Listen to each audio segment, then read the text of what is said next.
Good morning to you. So, what are the key issues in Limpopo? I've been there just recently, and it does appear that the issue of VBS looms large among other governance failures in that province.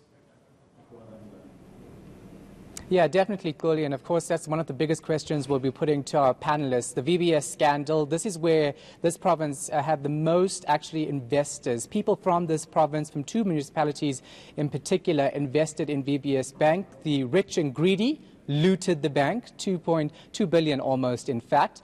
And those are the questions we need to ask these leaders. 7 mayors, ANC mayors, were actually told to get out by the party after they were linked to the scandal. They invested in VBS Bank against Treasury's policy. And we'll ask the ANC exactly what's happened to those mayors. Are they still members of the party? Do they have major roles behind the scenes? And then, of course, Kuli, the other issue is pit toilets in Limpopo, one of the highest in the country, an issue that many people across the country have spoken about, saying that it's time to see an end to this. And poverty being one of the highest in the countries as well in Limpopo. It's shockingly high, in fact. Many people living below the poverty line in this province. So the question is, what are these leaders going to do to create jobs for people here? This is a mining-rich province.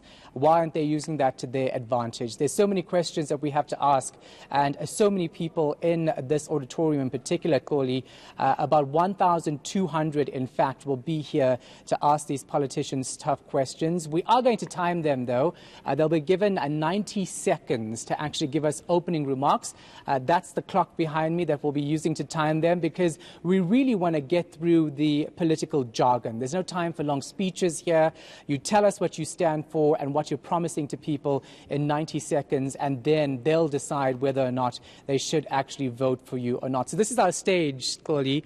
It's another impressive debate for ENCA, of course, and it's going to be interesting to see when people come through how they react to these politicians.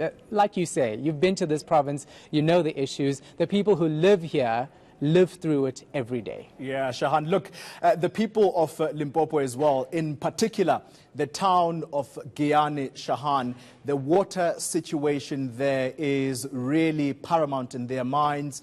Many of them that we spoke to last week saying that Limpopo doesn't have a water crisis per se, but it's the issue of distribution of water from the surrounding rivers there. Monies, huge amounts of monies spent already, 2.2 billion rand. What does the governing party have to answer or say ahead of these elections in as far as that failure is concerned? Well, it's actually astounding because the 3 billion rand Giyani bulk water project was abandoned a few months ago. Why? Because the Water and Sanitation Department actually didn't pay contractors. And this ultimately affects 55 villages in this province, Koli, where people still don't have access to proper water. In fact, statistics show that 43.9% of households in Limpopo listed a lack of safe and reliable water supply as one of the main challenges in this province.